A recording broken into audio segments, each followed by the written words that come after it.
From soldier's wife to royal mistress to royal consort, Camilla Parker Bowles has made a unique transformation. This majestic makeover has been achieved by expensive grooming.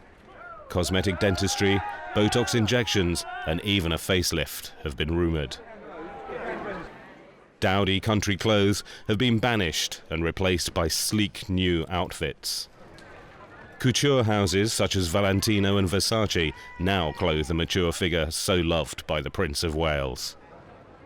No longer hiding in rural seclusion, Camilla enjoys the ritz and glitz of her celebrity status.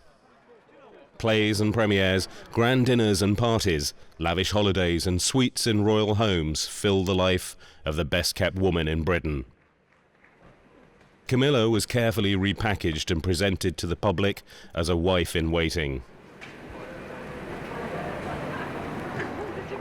She is the official Mrs. Wales. She's having a wonderful time. Money is no object. Charles adores her. He showers her with jewels. She is a very rich woman now, thanks to her royal lover. A front row place beside the catwalk at fashion parades, such as Stella McCartney's Chloe show in Paris, mark Camilla as a client with international prestige. She's learned to dress the royal way, with restrained outfits, conspicuous hats, and serious jewellery. Camilla gets sent to New York to have a bit of a makeover, and she gets given a big clothes allowance by Charles to go and look right. The one thing where she does, of course, score wonderfully now, she is beginning to get some decent jewellery, the proper stuff from Charles. Camilla is adorned with fabulous gems at events such as her 50th birthday party held at Highgrove, Charles's country home. At his 50th party, she wore this aquamarine and diamond necklace. It belonged to her great-grandmother, Alice Keppel, mistress of King Edward VII, Charles's great-great-grandfather. Charles is fascinated by today's repetition of their great romance.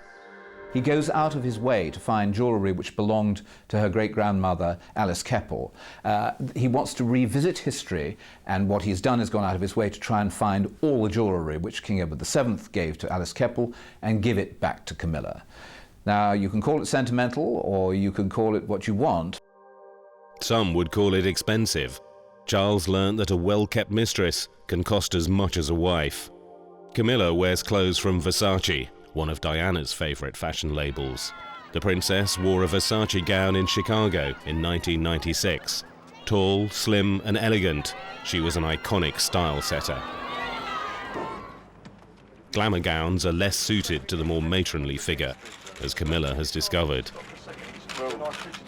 I think she feels uncomfortable wearing these clothes, which is why she is such a figure of fun with the British press. It doesn't quite hang together right. And she does not like the comparisons with Princess Diana. Well, a lot of photographers came to me recently and said, my God, we took some pictures of Camilla last night and she looked transformed. She was a different woman, no lines around her eyes. Apart from that, I've noticed that she's trying a lot harder with her makeup and her hair. For many years, Camilla and I have been to the same hairdresser, and I've seen her sitting at the next wash basin to me. But when she had her hair done, she'd insist on brushing it out herself. She wouldn't let the professionals do it. And she always had a kind of 1970s bad Farrah Fawcett Majors kind of look to her hair that was very dated, but she seemed to like it like that.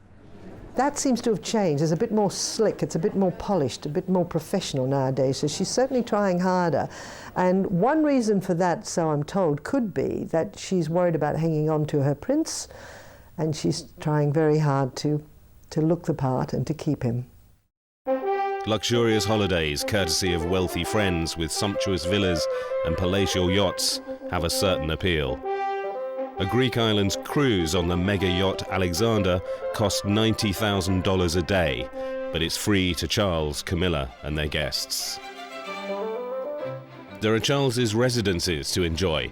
Highgrove, with its cherished gardens and admired architecture, was chosen by Camilla. It's where she stables her horses, convenient for a woman who likes to hunt with the local gentry, a hobby which costs Charles around £45,000 a year.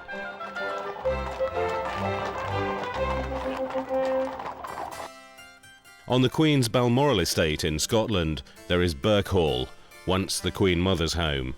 It was the scene of many a secret rendezvous. She was quite willing to throw open her house at Birkhall in the Highlands for Charles and Camilla. And of course nowadays it's Charles's home. The Queen has passed it on to him and he's redecorated it, and he and Camilla spend many holidays there. Owned by a trust, the Castle of May on the northern tip of Scotland was the Queen Mother's private home. Charles adored his grandmother and feels that he and Camilla are keeping her memory alive by staying in her favourite retreat. Camilla is chatelaine of Clarence House, the Queen Mother's old London home. It's worth £150 million. When everybody moved into Clarence House once its refurbishment was complete, that William and Harry found themselves living for the first time with their father's mistress. Now, if that was difficult enough, it was made more difficult by the fact that Camilla also imported her father, Major Bruce Shand.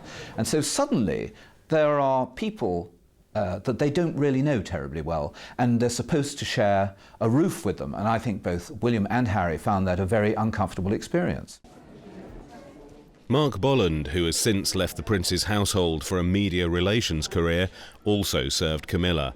Courtiers like Bolland owed allegiance to both the Prince and his mistress. I wouldn't call them sycophants, but I would say that they're all extremely loyal to Prince Charles, and therefore, when Camilla moved in, they're extremely loyal to her. If they want to keep their jobs, they have to like it or lump it.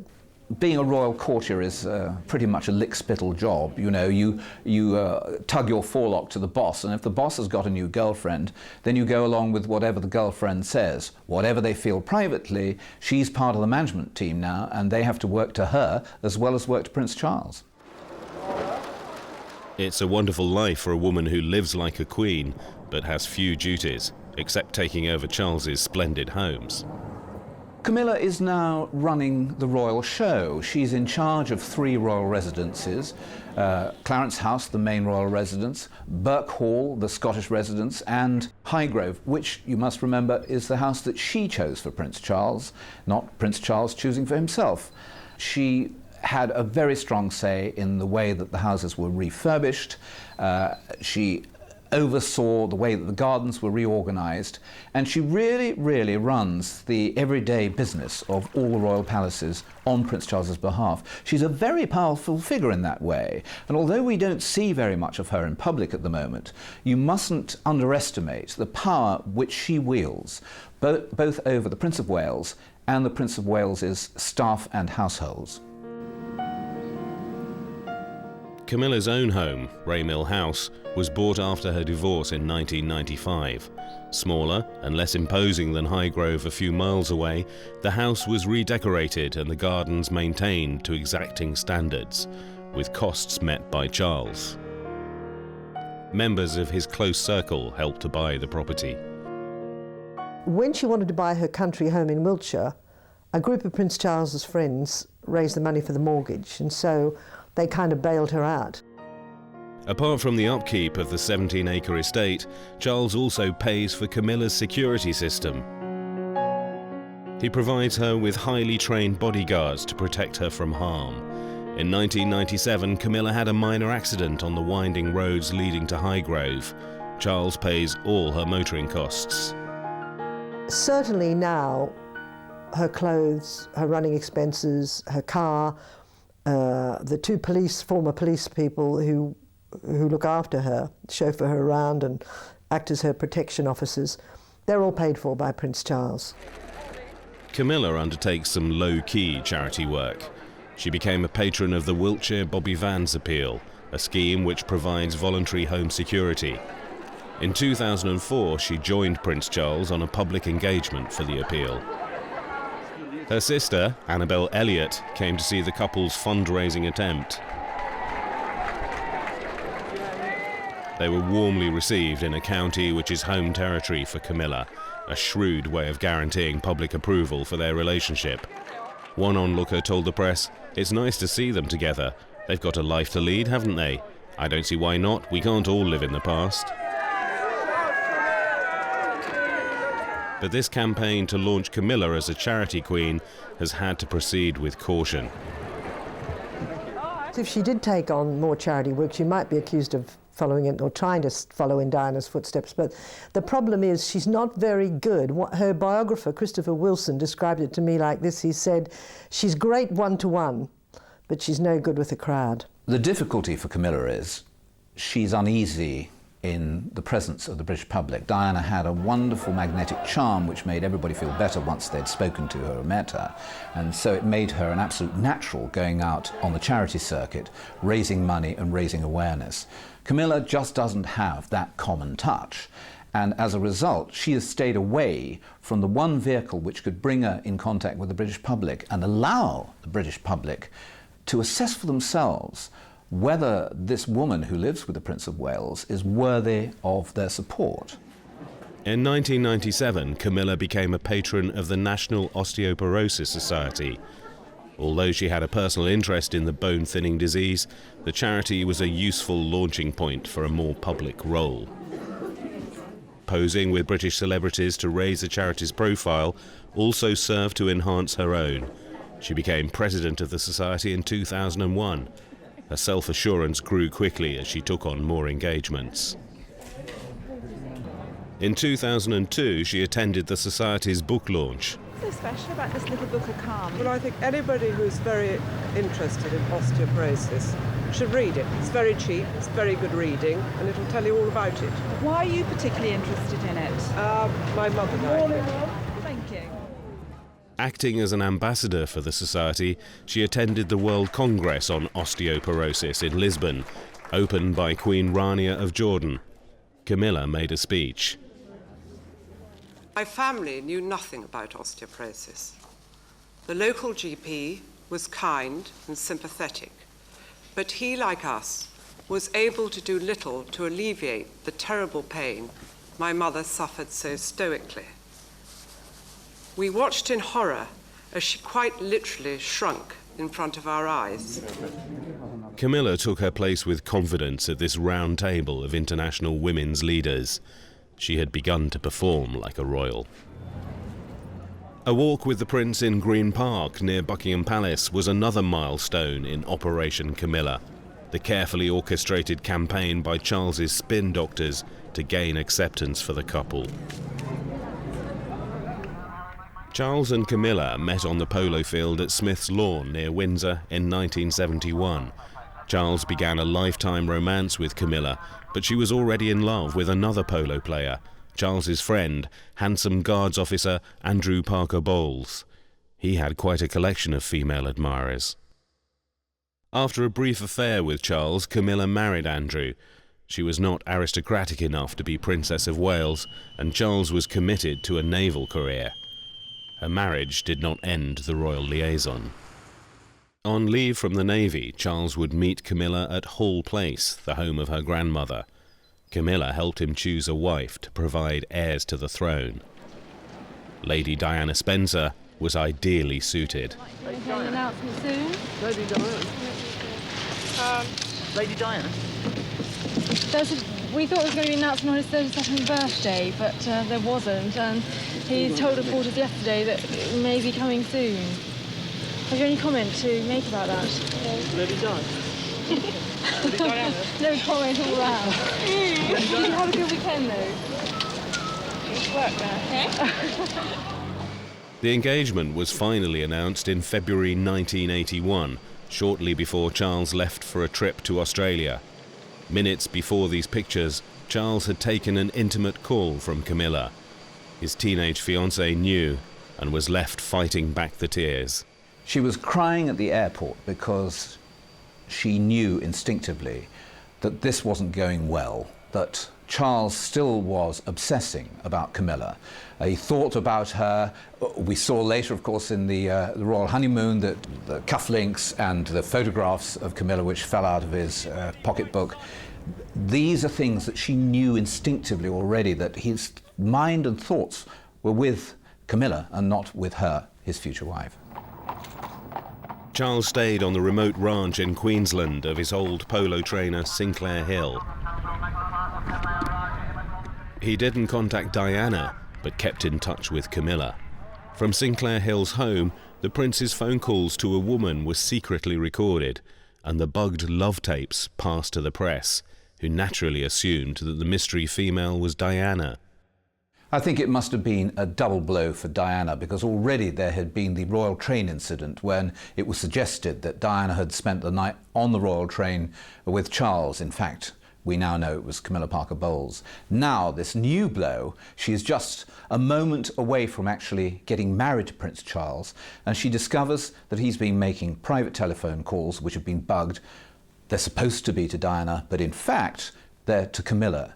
Now, she is within weeks of actually getting married to Prince Charles. Charles isn't calling her at home, but he's calling Camilla.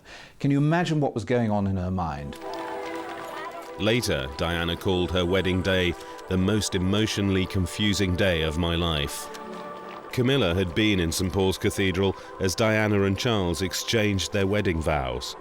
For several years, the palace protected the fairy tale.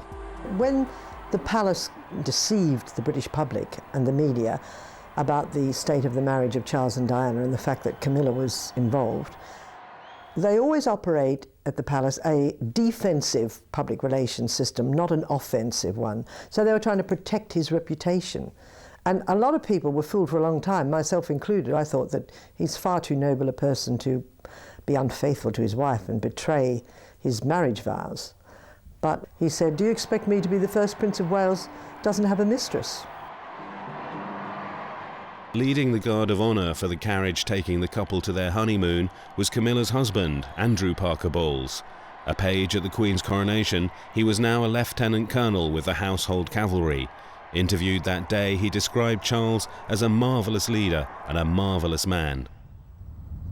Very few knew that Bowley Hyde Manor, the Parker Bowles home a few minutes' drive from Highgrove, had been used for trysts between Charles and Camilla. In time, Camilla also made secret visits to Highgrove. It's important to remember that when she got married, Highgrove was Diana's home. I mean, Kensington Palace was her London base, but Highgrove was home. And on the occasions I visited the house, it was her place. But I think as the marriage deteriorated and she knew that Highgrove was where her husband entertained Camilla Parker Bowles, obviously her views on the place changed, so that by the time she left, she metaphorically and pretty much literally shook the dust of it off her shoes. Charles had bought Highgrove to be close to Camilla. It's near the Gloucestershire town of Tetbury, with its centuries-old buildings. Despite its quaint charm, Diana never felt at ease in the area. It was too near Camilla and the Beaufort hunt. At this time, Diana didn't ride, and she was suspicious of the hunting set, who might provide opportunities for Charles to see Camilla. Once when she was having lunch, the hunt sort of came galloping through the garden, the local hunt, the Beaufort, and she was outraged because Prince Charles jumped up and left his lunch to get cold on the table and rushed out to sort of look at them, and she was furious. Charles also met Camilla at safe houses loaned by friends who encouraged his betrayal of Diana. They were photographed together at one of their secret locations, Glyncellyn House near Brecon, owned by friends in Camilla's circle. In 1986, the Parker Bowles family moved to Middlewick House, again close to Highgrove. Caught out by the press, Charles made a frantic escape hidden under a blanket. He also journeyed to love nests round the country. The locations included Garraby Hall in Yorkshire, home of the Earl and Countess of Halifax; Eaton Hall in Cheshire, home of Anne, Duchess of Westminster; and Northmoor Farm, then the Suffolk home of the Van Cutsums. Florence in Tuscany was a shared passion. They visited a villa bought by King Edward VII for Alice Keppel. Here, they loved to paint. The couple visited Turkey in 1989. When these sneak pictures in the press failed to end the affair, Diana took action herself.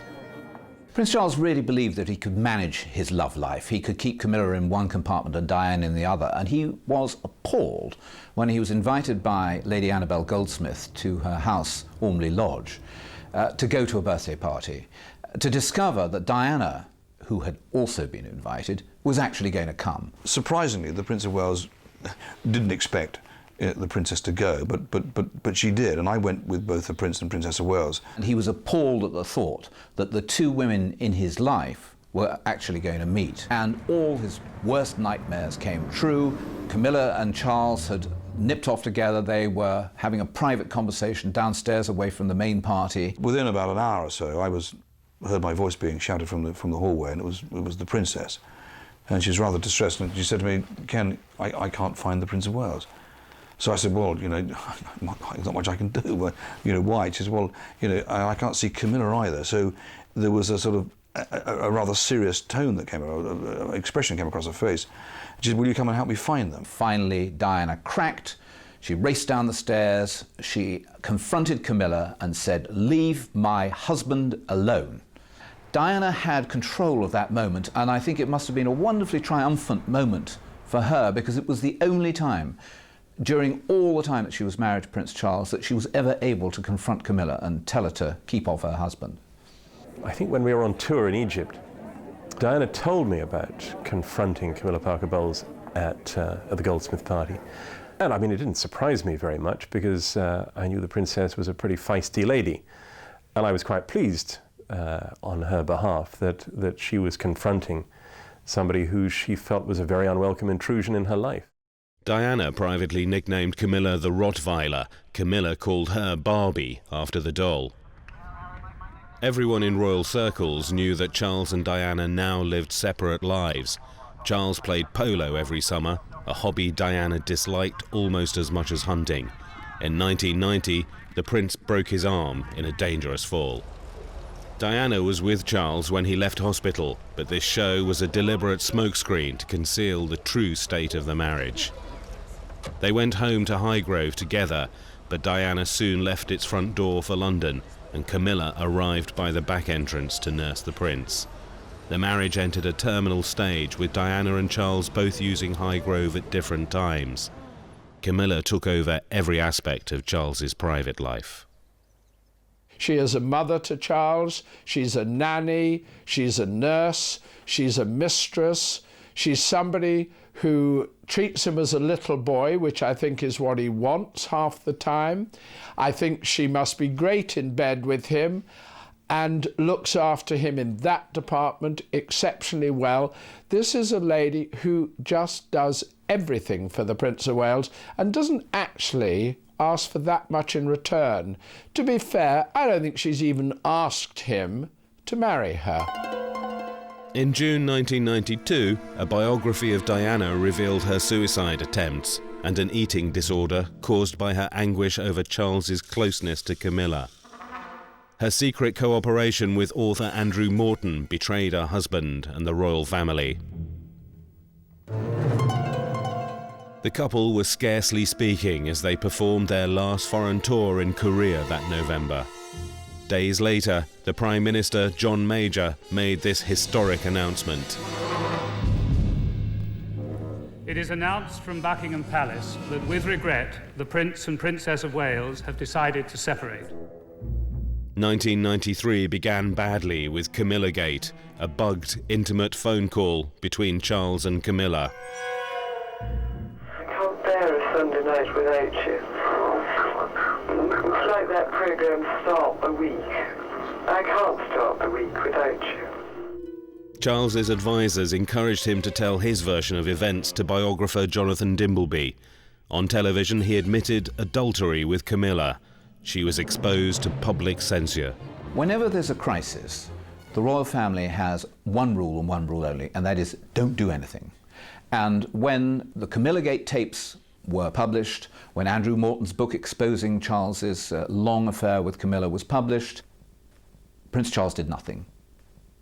He let her take care of affairs for herself. As a result, she was put under house arrest by the British press. She was vilified in public. People threw bread rolls at her. And basically, he did nothing to protect her. Nobody was sent in by his team, his Prince Charles's team, to actually make life more easy for her. She had to survive by herself. Diana also mapped out a route for her own survival. On the night of Charles's televised admission of adultery, she upstaged him by wearing one of her most daring dresses at a charity event. A year later, she bared her soul in a remarkable interview for the programme Panorama. She spoke of her illnesses, her despair, and her feelings of failure as a wife. With calculated revenge, she blamed Camilla. Do you think Mrs. Parker Bowles was a factor in the breakdown of your marriage? Well, there were 3 of us in this marriage, so it was a bit crowded.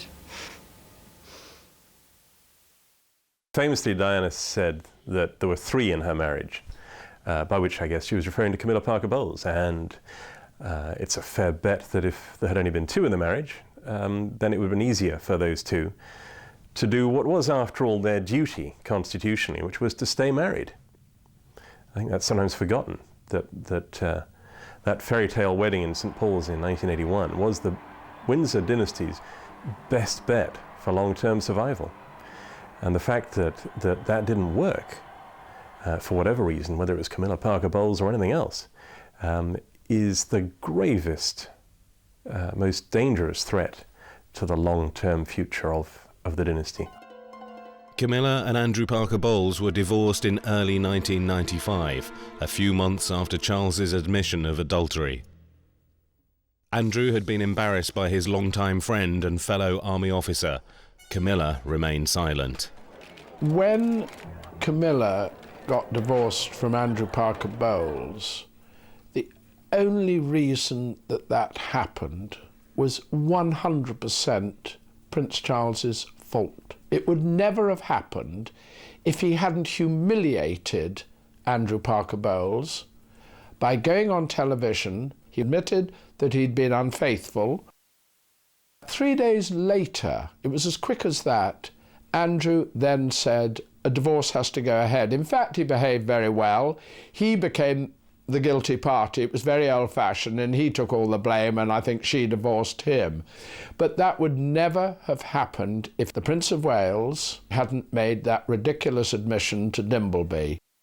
Not only did it cuckold him in front of everybody, but it also was a fellow brother officer in one of the regiments saying, I have been having an affair with a fellow officer's wife. That is an absolute no-no in the British Army. You do not behave like that.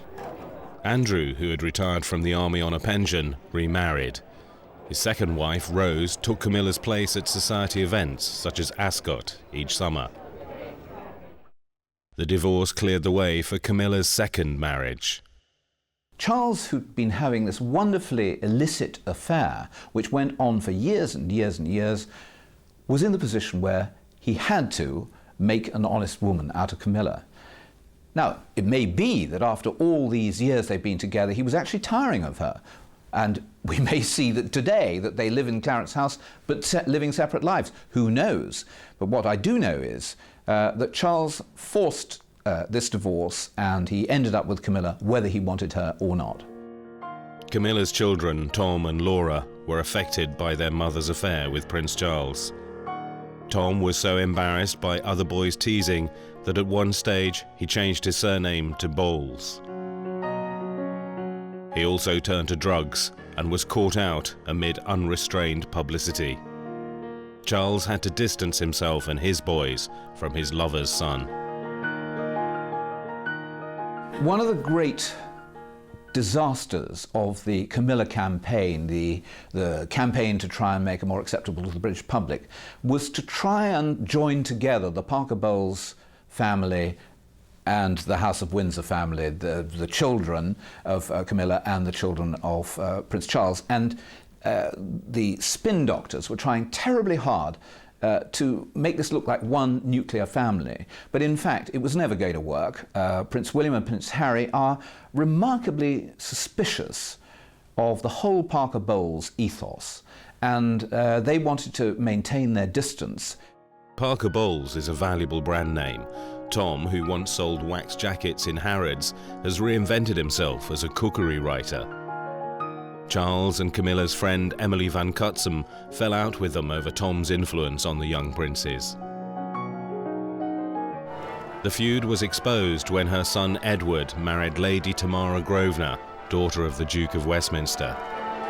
2 or 3 years previously, the Van Cutsums had, at a dinner, had warned Prince Charles that the boys were mixing with Tom Parker Bowles, Camilla's son, who had been taking drugs, and they said, you know, he's a bad influence. When that dinner table conversation got back to Camilla, she struck back by making comments about the Van Cutsum children. The presence of the Queen added the aura of royalty and the rigidity of protocol. With her status defined by her role as a mistress, Camilla had to be seated away from the royal family.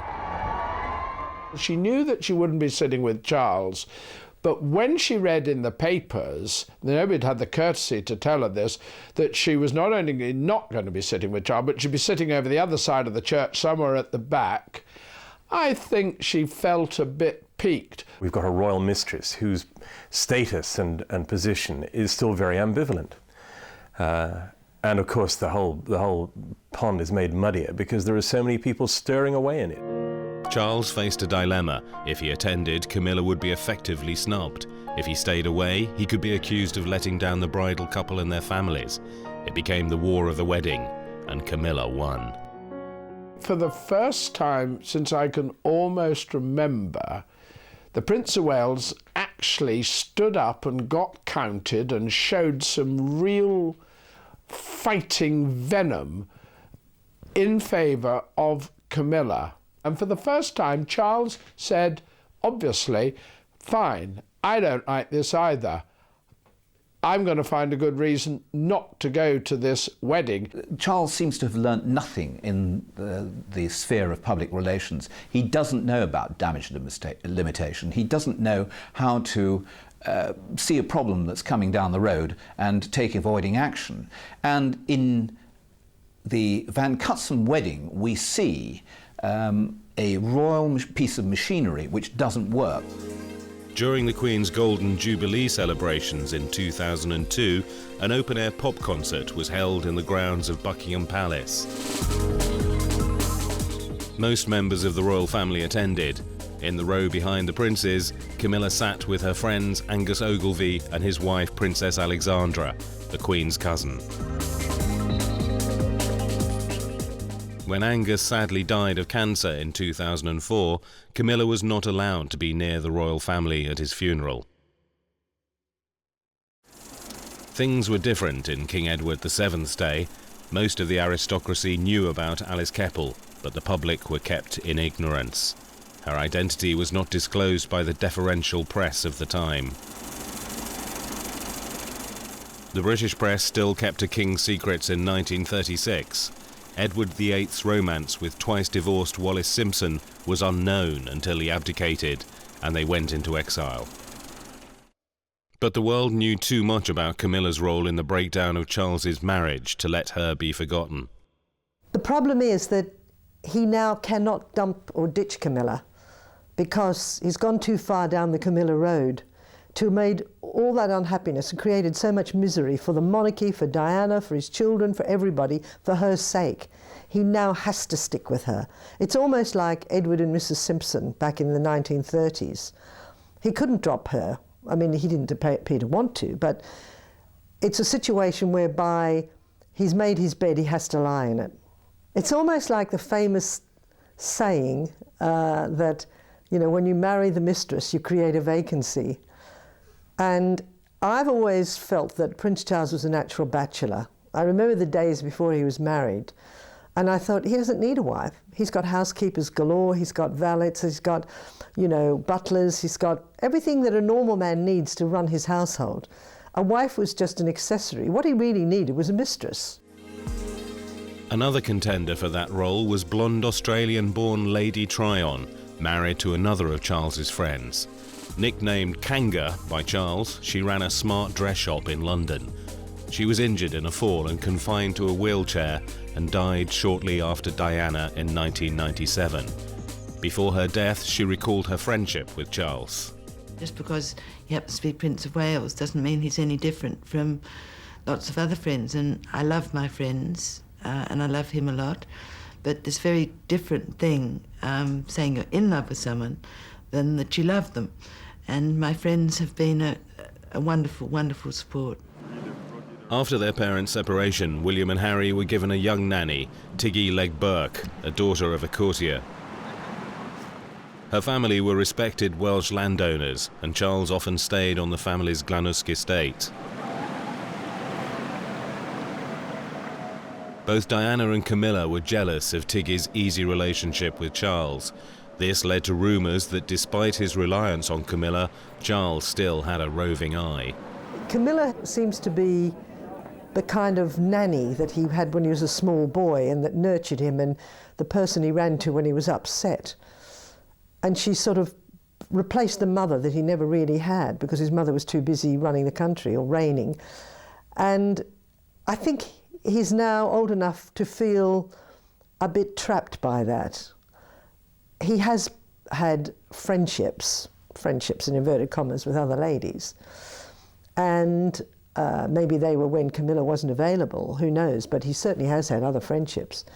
And perhaps he thought, well, you know, if I were a free agent, I'd be able to have a little bit more fun.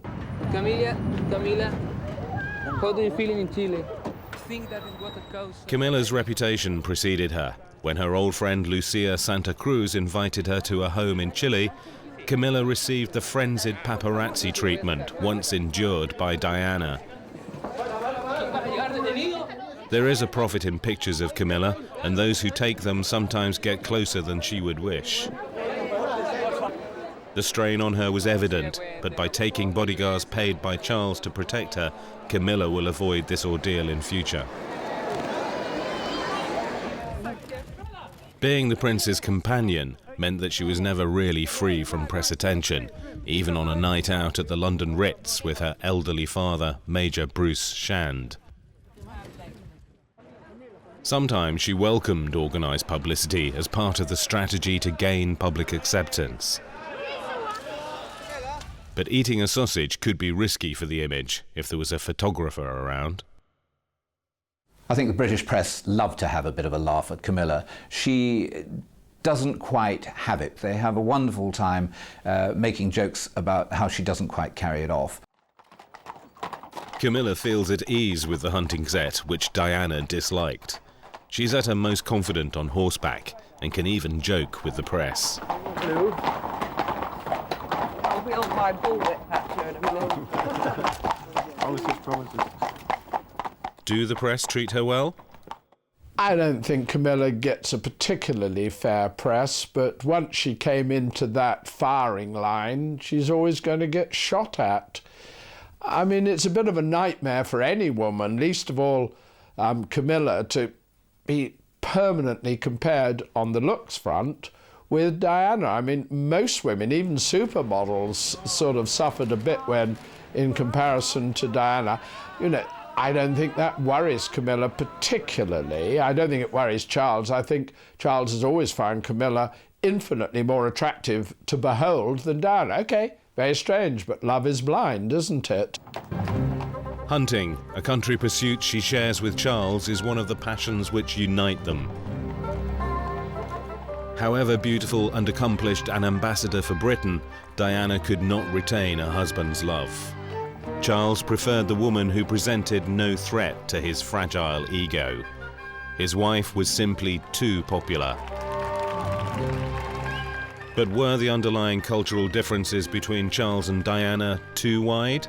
Diana was a town girl, married to a countryman, and although she had lots of friends and she grew up in Norfolk and Northamptonshire, she wasn't really a part of that polo-loving hunting group. She did not like horses or horse riding, and she resented the time it took Prince Charles away from her, but also I think because she suspected that he was using the hunt as an excuse to meet Camilla.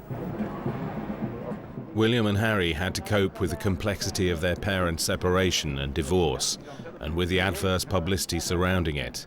After their mother's untimely death, Camilla became part of their lives. I think Harry, more than William, has been really upset by the fact that Camilla walked in and took over Diana's home, Diana's man, Diana's lifestyle, Diana's everything. She stepped straight into a dead woman's shoes. And Harry, who was perhaps, you know, the baby of the family, much closer to his mother than William, he bitterly resents that. Prince William seems to be very diplomatic and very conciliatory. He knows his father's had a rough time, and he seems to think, well, if it makes you happy, Dad, fine. Because remember, William hasn't really been around very much at home. He's been away at university for the last 4 years, more or less, so he hasn't had to put up much with Camilla. It's been worse for Prince Harry, who seems very unforgiving and not ready to accept Camilla in his life whatsoever. They have always felt uncomfortable in her presence, and it is significant that although they moved into Clarence House as part of the so-called nuclear family of the House of Wales, they've moved back into their old apartments at St James's Palace.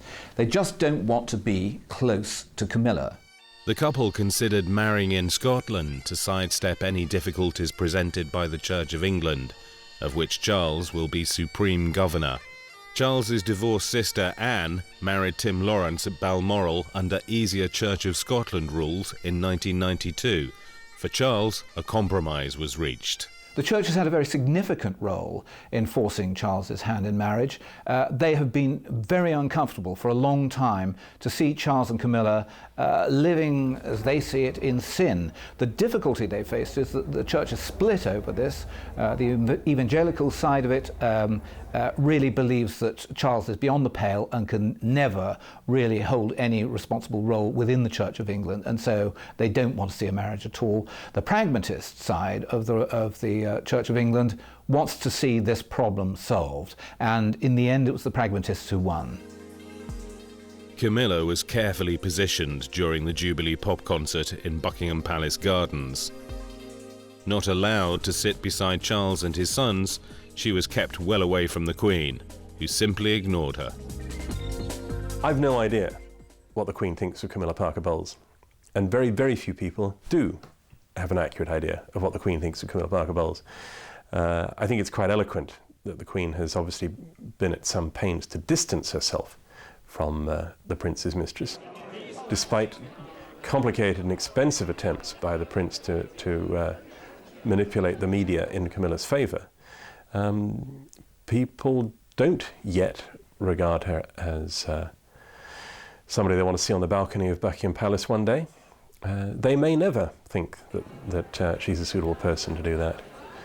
And until then, I'm sure the Queen is wise to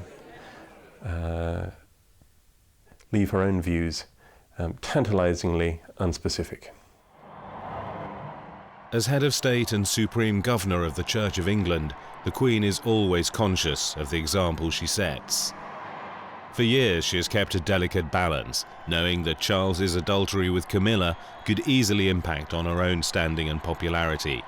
For this reason, she avoided confronting the Camilla issue. The Queen has her own thoughts on this. She has a constituency she has to answer to, the right-minded people of this country, people who believe in morality and not in adultery, people who she wants to represent. She wants to put distance between herself and Camilla because she has her eye on history.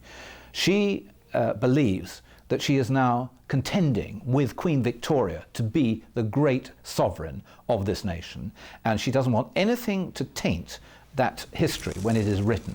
And certainly by involving herself with Camilla Parker Bowles, it can only be a downside. So the Queen will always maintain a very large distance between herself and Camilla.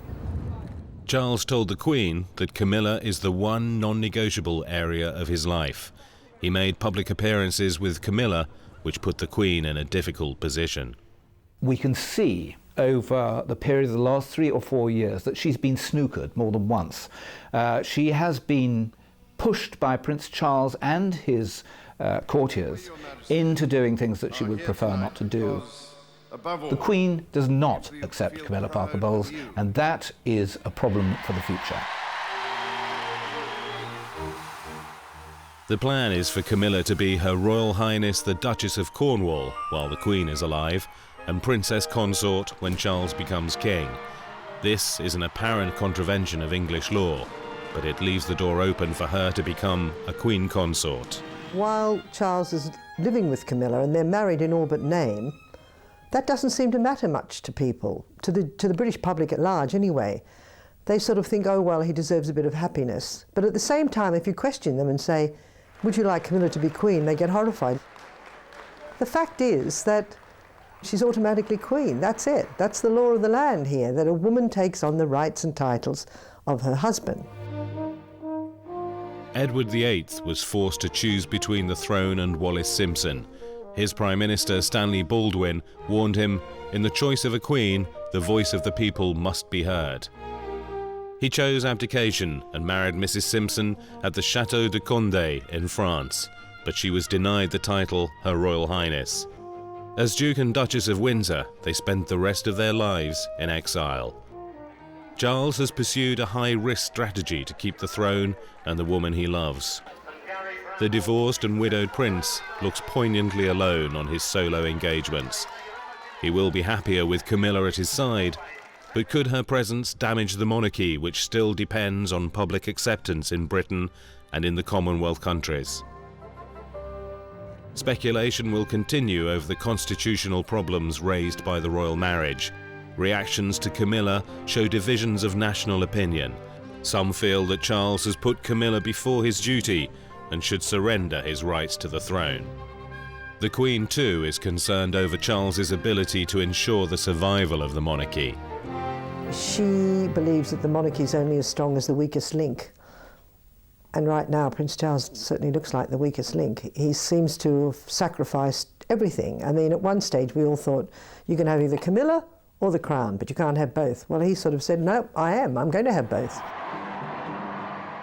The long shadow of Diana reaches over Charles and Camilla's marriage. Will they ever be allowed to forget the fairy tale wedding that ended in misery and tragedy? I think the great British public are ready to forget, and they're probably not ready to forgive. And so they will always eye Camilla with slight suspicion, a lingering disregard. She will never be a darling of the people like Diana was. There's too much against her. But at the same time, I think everybody realizes that this marriage had to occur. Their position had to be regularized, and it's a good opportunity for a brand new start. The newly engaged Camilla posed with Charles at Windsor Castle, wearing a £500,000 diamond ring from the late Queen Mother's collection. How are you feeling, ma'am? All right. Just all right? I'm just coming down to earth. Did you get down on one knee to propose? Of course. Are you very happy, sir? Are you very happy? This is the unlikely story of a woman who won a prince against all odds. Now she has a harder task ahead. Winning the hearts of the people will not be as easy.